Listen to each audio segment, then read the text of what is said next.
Welcome to our Java OOP Concepts tutorial. This guide is for beginners and intermediate learners. Let's dive into object-oriented programming.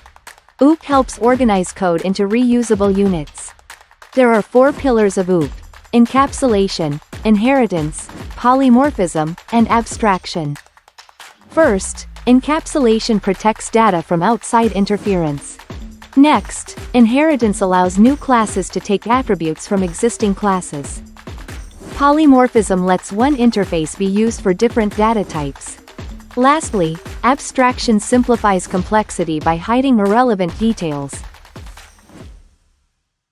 OOP organizes software as objects that mirror real-world entities. Let's compare procedural programming with object-oriented programming.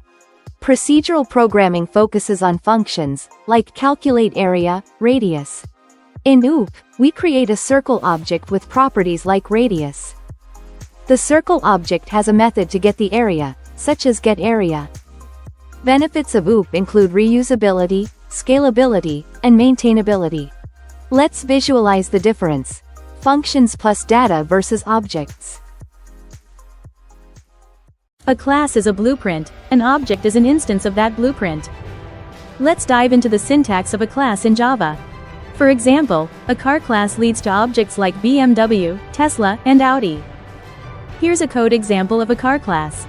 The car class contains attributes like brand and year. Now, let's see how to create a car object. This code creates a Tesla object and makes it drive. Now let's move to one of the most interesting OOP concepts in Java, polymorphism. The word polymorphism means many forms. In Java, it allows us to use the same method name in different ways, depending on the context.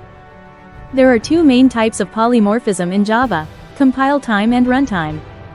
Let's first look at method overloading. This happens when we have methods with the same name, but different parameters. Here, both methods are named add, but one takes integers while the other takes doubles. Java decides which method to call based on arguments.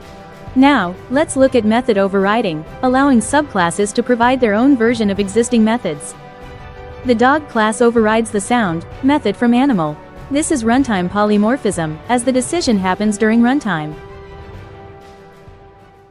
Inheritance allows one class to acquire properties of another. Simply use the extends keyword to inherit properties. Types of inheritance include single, multi-level, and hierarchical. One significant benefit of inheritance is reusability. Let's take a look at a basic code example of inheritance. In our example, the vehicle class allows the car class to inherit methods. Watch how the car class uses the start method from vehicle. Here's a hierarchy diagram to summarize the relationships. Encapsulation is hiding internal details of an object, exposing only what's necessary. Using private fields and public methods is key to encapsulation. Benefits include data protection and controlled access. Let's look at a code example to illustrate these concepts. Class bank account, private double balance, public void deposit, double amount.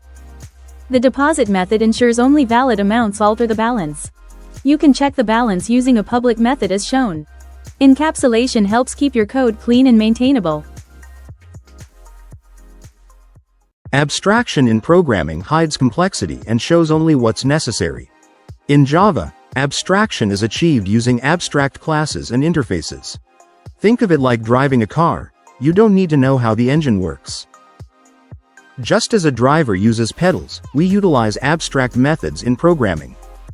Here's a code example with an abstract class and a method to draw.